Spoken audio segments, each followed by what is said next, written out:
Para mim, o viver é Cristo e o morrer é lucro. Essas são palavras tanto gloriosas quanto perigosas. Gloriosas porquanto, ao proferi-las, o apóstolo Paulo, Filipenses 1:21, já não era um simples religioso. Religioso compenetrado com seu movimento, o farisaísmo, religioso temente a Deus, religioso pronto a defender seus dogmas a qualquer preço, ele fora. Mas quando foi, não teve como fazer afirmações desse porte. Religião nenhuma concede a seus seguidores respaldo para ir tão longe. Mas como haveria de conceder? Religião nenhuma no mundo tem Jesus. Por isso mesmo, o apóstolo, quando era apenas Saulo, o fariseu, seguidor do judaísmo, vivia correndo para cima e para baixo, atrás de alguma nesga de esperança.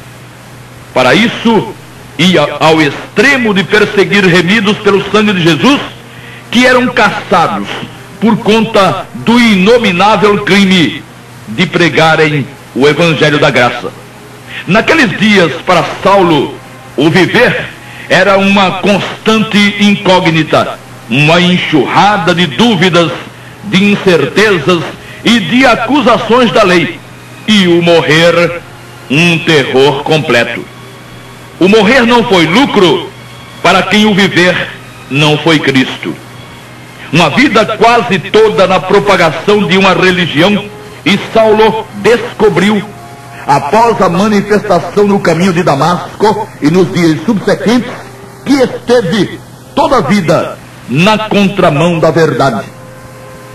E esteve contra a verdade, imaginando que fazia exatamente o contrário, que defendia a verdade. E enquanto assim foi, não sendo o seu viver Cristo, a quem aliás perseguia, seu morrer seria um desastre. Ainda bem que antes de encontrar a morte, Saulo encontrou o Senhor Jesus. E quem encontra Jesus, encontra a vida. E se o viver de alguém é Cristo, então o viver desse alguém é vida, quer viva deste lado, quer parta para o viver da lei. A afirmação do apóstolo, todavia, é perigosa para quem dela se apropriar indevidamente. Para quem ainda não invocou o nome precioso do Senhor Jesus, a declaração apostólica é como uma bomba de efeito retardado. Parece inofensiva, mas acabará explodindo, e o estrago, por conta da surpresa, será terrível. O apóstolo não disse que para todos o viver é Cristo e o morrer é lucro. O fato de Jesus ter morrido na cruz e de ter ele derramado o seu sangue, dando-o para o perdão de pecados, não significa estarem todos os pecadores incluídos. Cada pecador é cada pecador, cada um é cada um. Salvação coletiva e paternidade universal de Deus são invenções humanas, não passam de crendices, de falácias. A porta da graça está aí, totalmente aberta. E não é porta estreita. Não há nem mesmo a menor dificuldade a ser vencida ou ultrapassada, a não ser a dificuldade de vencer cada um sua própria vaidade, seu próprio orgulho, sua própria presunção. Rigorosamente, essa é a grande e marcante diferença entre o Evangelho da Graça do Senhor Jesus e todos os dogmas de todos os movimentos religiosos em todo o mundo. Lute, corra, faça, conquiste, pregam os dogmas de todos, fortalecendo a tese do mérito próprio. Tome de graça, oferece o Evangelho do Senhor Jesus, reduzindo a zero o orgulho humano. Enquanto não abre mão da vaidade de achar que pode, do orgulho de provar que pôde, e da presunção de ser visto podendo, o pecador, triste pecador, não aceita de graça o que só de graça pode ser seu, o perdão de Deus. E aí, morrer não tem graça nenhuma. Partir deste viver para o viver da eternidade sem a amizade de Deus é coisa tão absurdamente ruim que nem a mente mais doentia e perversa foi, seria ou é capaz de conceber coisa pior. É de tal magnitude a situação que, dada a completa incompetência do ser humano em alcançar a vida, Deus admitiu concedê-la completamente de graça, cabendo ao pecador apenas, tão somente apenas, a adesão ao plano divino. Que disse o Salvador antes de ascender aos céus: ide por todo o mundo e pregai o Evangelho a toda a criatura. Quem crer e for batizado será salvo. Quem todavia não crer será condenado. Marcos 16, 15 e 16. Crer e mais o quê? Mais alguma observância da lei? Mais a exigência de alguma obra? Mais algum ritual?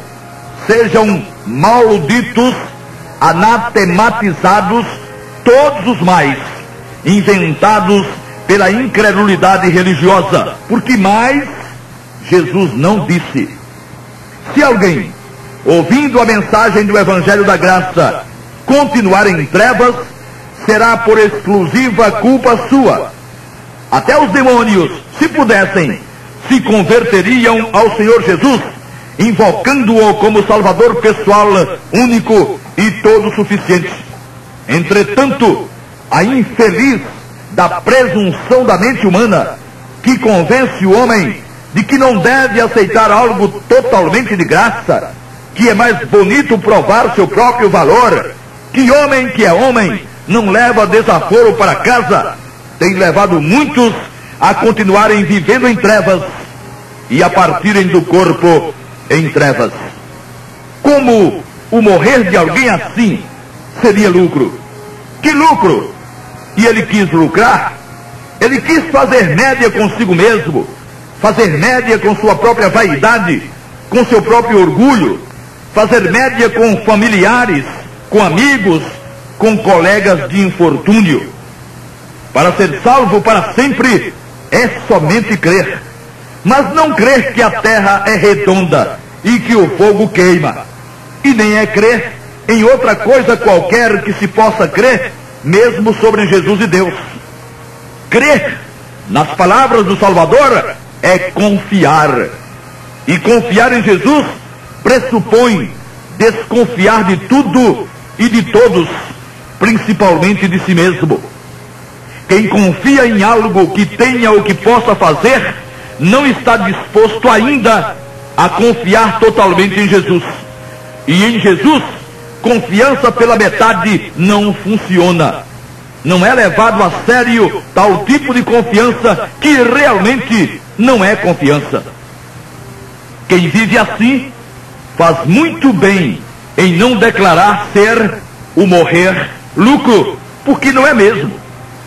Se o morrer para a maioria das pessoas que morrem fosse lucro, não haveria tanta ladainha sendo cantada, tanta vela sendo acesa e tanto desespero sendo demonstrado. É verdade ou não?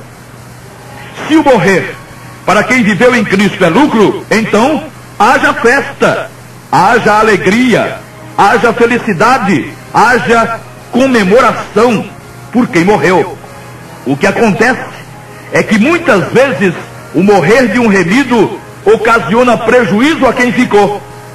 Era alguém que ajudava, era alguém que fazia companhia, era alguém a quem muito se amava. Assim, o que se lamenta mesmo é a falta que aquele que se foi fará, mas fará para os interesses de quem ficou. Existe também a questão da saudade, é verdade, mas a saudade também é para quem ficou.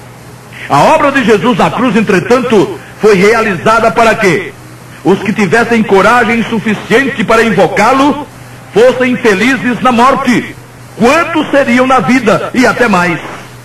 E assim tem sido, geração após geração. Quem partiu remido está, em perfeito gozo. Para mim, o viver é Cristo e o morrer é lucro. Você pode dizer isso, caríssimo ouvinte, baseado em quê? No fato de que Deus é bom? Ou porque Jesus morreu? Cuidado com o fundamento de sua afirmação. Dependendo dele, sua afirmação pode ser uma bênção ou uma maldição completa. Por favor, leve e tome em consideração o exemplo do apóstolo Paulo. Você, nem daqui a 100 anos, seria um religioso igual a ele. Ele chegou a ser, considerando o aspecto cerimonial da lei, irrepreensível. Mas seu morrer seria prejuízo certo se tivesse ele morrido sem ter Cristo como seu viver, ou sem ter tido Cristo como seu viver. E Jesus só passou a ser o viver de Paulo depois de ter sido invocado como seu salvador pessoal. Agora, por favor, considere o seguinte: Saulo teve um encontro com Jesus. Seus olhos, inclusive, foram fortemente feridos pela luz da presença do Senhor, que se identificou ao religioso fariseu. E você acha que depois daquilo tudo, Saulo não cria em Jesus? Cria, não é verdade? Cria, acreditava, mas não confiava. Não confiava para invocá-lo, não chegava a tanto. 3 longos dias, Saulo passou crendo em Jesus, sem no entanto confiar. Depois de 3 dias, Ananias, homem de Deus, lhe disse: levanta-te e batiza-te e lava os teus pecados, invocando o nome do Senhor, de acordo com Atos 22:16. Quer dizer, 3 dias depois de ouvir a voz do Senhor e de ter os olhos lesados pelo esplendor da luz divina, Saulo continuava perdido em seus pecados por não ter ainda invocado o bendito nome de Jesus. Naquelas circunstâncias, nem o viver de Saulo era Cristo e nem o seu morrer seria lucro. E olhe que ele cria, ele acreditava, aliás, nem tinha mesmo como não crer. Ficara cego pelos 3 dias, como iria esquecer?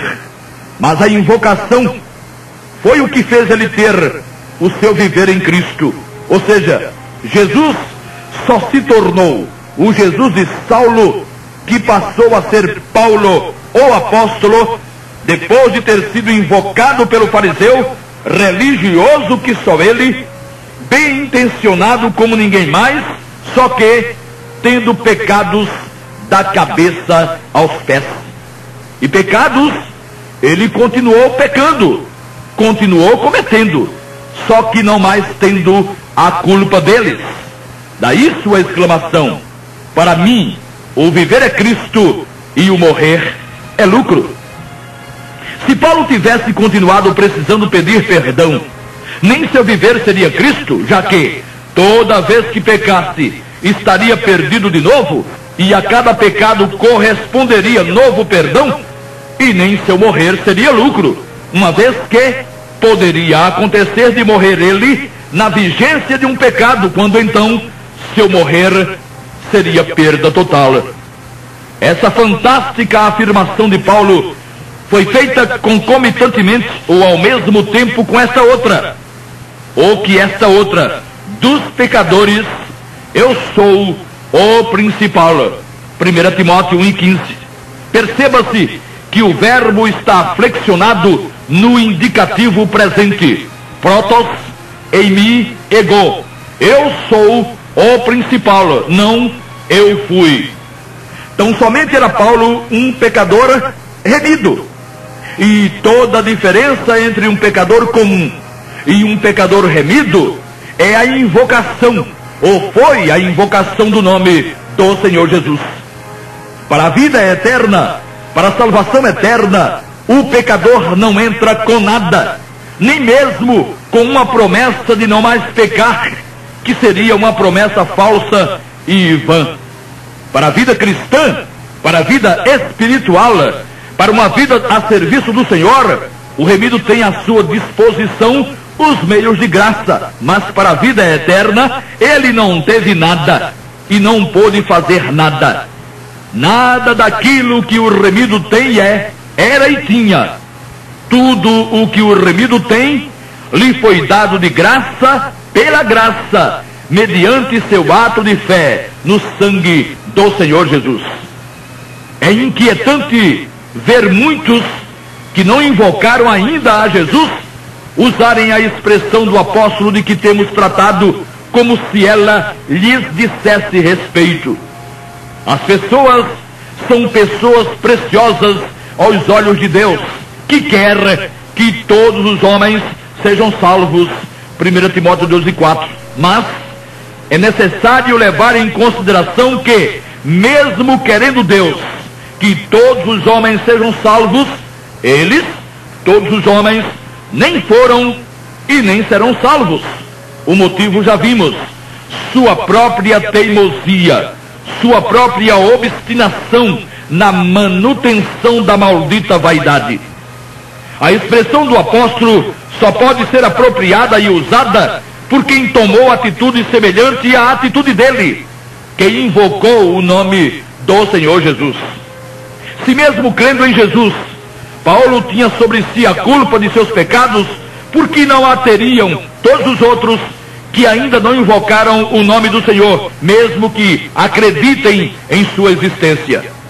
Desse modo, só faz sentido e só vale o que Paulo afirmou para quem agiu da forma como Paulo agiu. Considerar-se-ia um completo desatino a atitude de alguém que pretendesse comprar um carro importado confiando nos dólares de Bill Gates.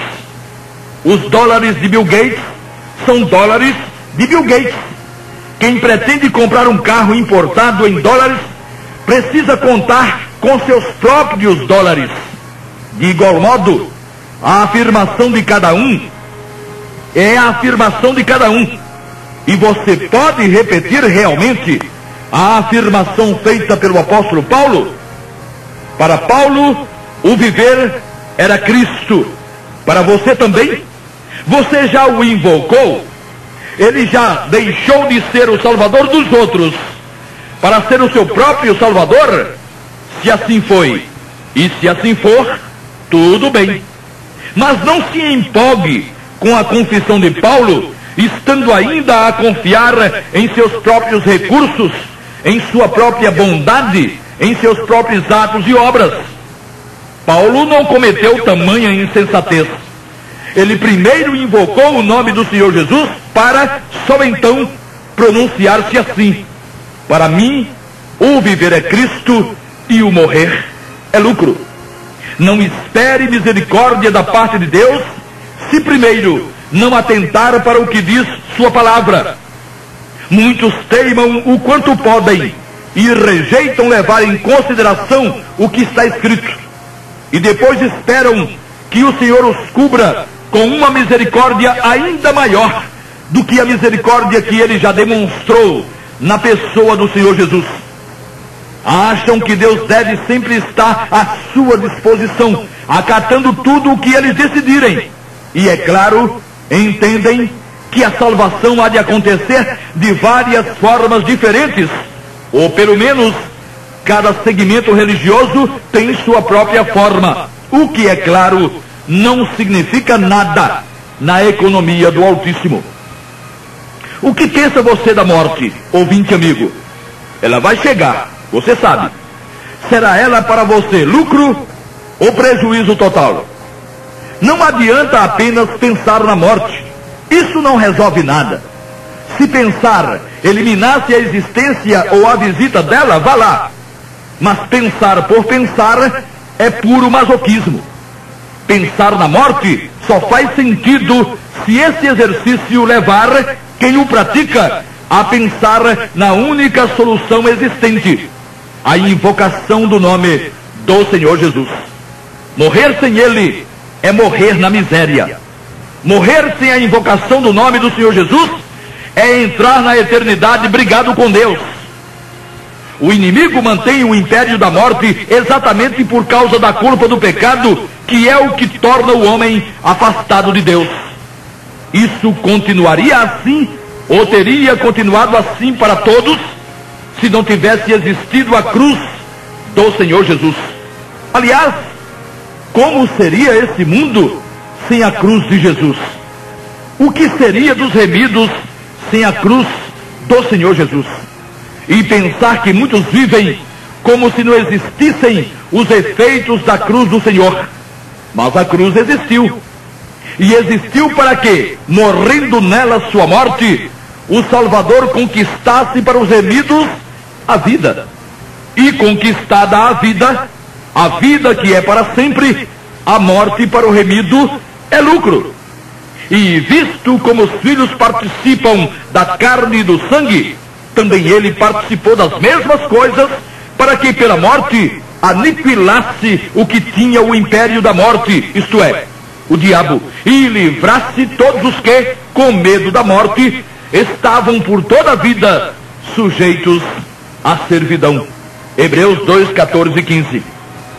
O medo da morte leva o ser humano a viver em sobressalto, em constante pânico, debaixo de servidão. Para muitos, morte é sinônimo de trevas, de abismo, de caos. E eles têm razão. O morrer sem o sangue de Jesus é um morrer desgraçado. Mas morrer para o remido é festa, é gozo, é lucro. Ele, Jesus, nos livrou da negrura da morte e já não estamos debaixo de servidão. O inimigo não é mais nosso Senhor. Ele não mantém mais qualquer senhorio sobre nós, remidos. A morte de Jesus fez Jesus ser Senhor e Cristo. Atos 2 e 36. A morte, ao invés de derrotá-lo, derrotou quem tinha o império ou o domínio sobre ela. Quando invocamos o nome de Jesus, passamos a ter tudo o que Jesus tem e é. E ele passou a ser o nosso Senhor. Dizer que tem Jesus como Senhor é uma coisa, mas tê-lo como Senhor é outra. Só tem Jesus como Salvador e como Senhor quem já o invocou nessa condição. E quem tem Jesus como Senhor não precisa do senhorio de mais ninguém. Por isso, o remido não tem senhora. Jesus é suficiente. Sendo Jesus Senhor, Ele é Senhor sobre tudo e sobre todas as coisas, inclusive sobre a morte. Ainda não é totalmente perceptível o seu senhorio, tudo bem, mas o tempo em que isso se efetivará está às portas. Todavia, Ele já é Senhor sobre a morte. Está escrito: o aguilhão da morte é o pecado, e a força do pecado é a lei. Mas graças a Deus que nos dá a vitória por nosso Senhor Jesus Cristo. 1 Coríntios 15, 56 e 57. Mas Jesus Cristo dá a vitória a quem? Se a todos, então por que tantos usam tantos artifícios quando da presença da morte? Por que as ladainhas intermináveis? Por que as velas? Porque o desespero, a falta de esperança, a incerteza? Porque os sufrágios? Porque a desconfiança? Eis a questão. Por que a desconfiança? O aguilhão da morte é o pecado, quer dizer, o pecado afasta o homem de Deus. E morrendo no pecado, o homem não terá qualquer chance, porquanto terá passado para o lado de lá da existência em franca desobediência às justas exigências da lei. As religiões, diante de quadro tão tremendo, trataram de inventar o que lhes pareceu conveniente, e a coisa virou uma bagunça total, com opiniões de todos os matizes e formas. Mas não para nós remidos.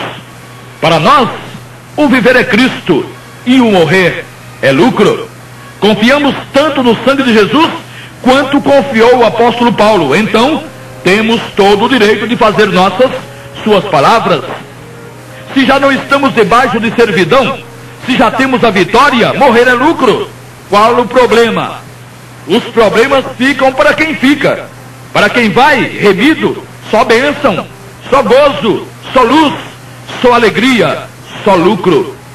Quem vai para o paraíso, jardim de delícias, não tem do que reclamar. Eis o que o Senhor Jesus conseguiu para os remidos pelo seu sangue. Enquanto isso, no reino do terror, morrer é uma calamidade. Vão-se as esperanças, não há consolo, ficam só ilusões, quimeras, utopias, tudo, é claro, sem fundamento algum. Daí, velas são acesas, orações são oferecidas, sufrágios acontecem e a expectativa de um juízo final é tudo que resta. Ou então, aniquilamento total, reencarnações e coisinhas do tipo. Isso é vida? Claro que não. Não é a vida em Cristo. E para quem o viver não foi Cristo ou não é Cristo, o morrer jamais poderia ser lucro. E não há vida no Cristo da medalhinha, nem no Cristo Redentor ou no Cristo da parede. Vida só existe no sangue de Jesus, o Cristo de Deus. Seu viver é Cristo, nobre ouvinte, você já o invocou? Se ainda não o fez, faça-o imediatamente, e então seu morrer será lucro na certa. Amém.